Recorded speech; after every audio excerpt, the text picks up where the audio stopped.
It's the first ever Broadway revival of Funny Girl since it debuted nearly 60 years ago. Paul Wontorek caught up with one of the stars of Funny Girl, five-time Emmy Award winner Jane Lynch. Thanks, Tamsin. After wowing at-home audiences in hit shows like Glee and The Marvelous Mrs. Maisel, Jane Lynch is back on the boards playing Mrs. Rosie Bryce in one of her all-time favorite musicals. We sat down at the Renaissance Hotel to talk all about it. Welcome back to Broadway. Thank you. How's it going? It's going great. I'm so glad to be here. I was here last in 2013 when I did Annie. Yes. I was like, oh my God, the Broadway actor life is for me.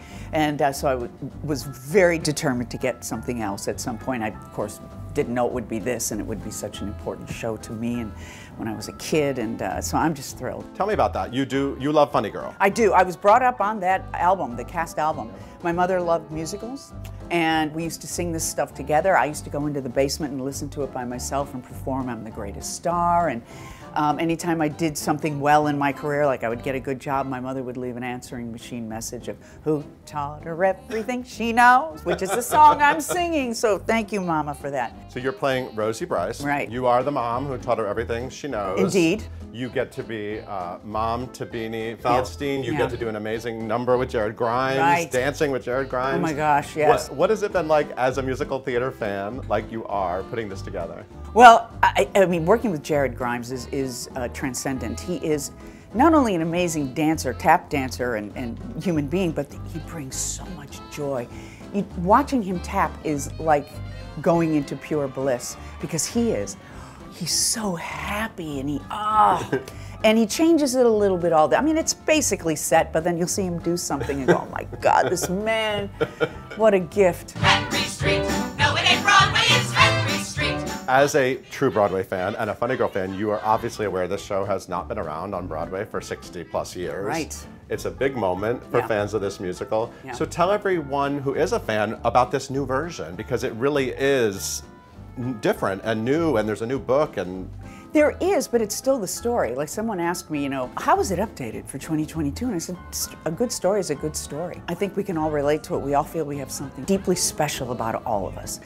And we feel that there's something that we can give to the world. And that's what Fanny feels. She's got this talent, but she's not a standard size that fits a standard dress, which is a line from a song that we sing. She's not pretty like a Miss Atlantic City. She's her own thing. And her mother is ferocious in her support of her, saying, don't you worry about it. You are the best. You are the greatest.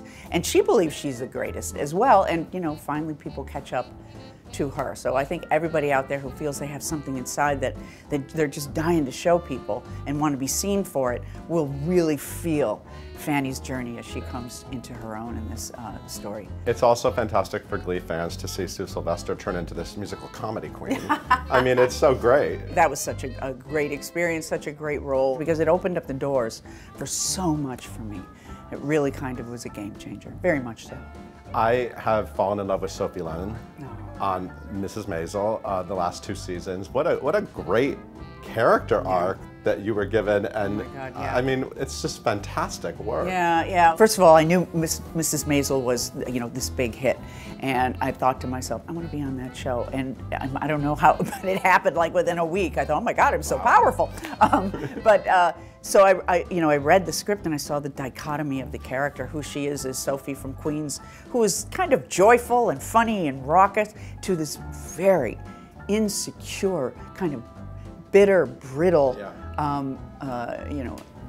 She thinks she's an erudite and elite, and just kind of riddled with stuff that you feel so sorry for her, and yet she's so joyful and so like in her element when she's Sophie Lennon, but she would never, on stage as the Sophie from Queens, but she could never allow herself to live that way, which was kind of sad. When I look at your resume, you've done so many amazing things, from the Christopher Guest movies, which are iconic, to Glee, to the game show career, which is a whole other career, to this Broadway career. Is this the goal, to sort of get to do so many different things? Well, it wasn't. It wasn't something I set out to do, but boy, do I love it.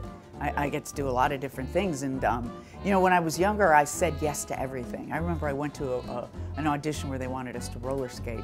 I didn't roller skate. I bought a pair of roller skates and I showed up and I roller skated. Do it. Yeah, and I was terrible, and I didn't get cast, but I never said no because I wanted so badly to be in the game, invited to the party, and so I was like, yeah, I can do anything. Just kind of like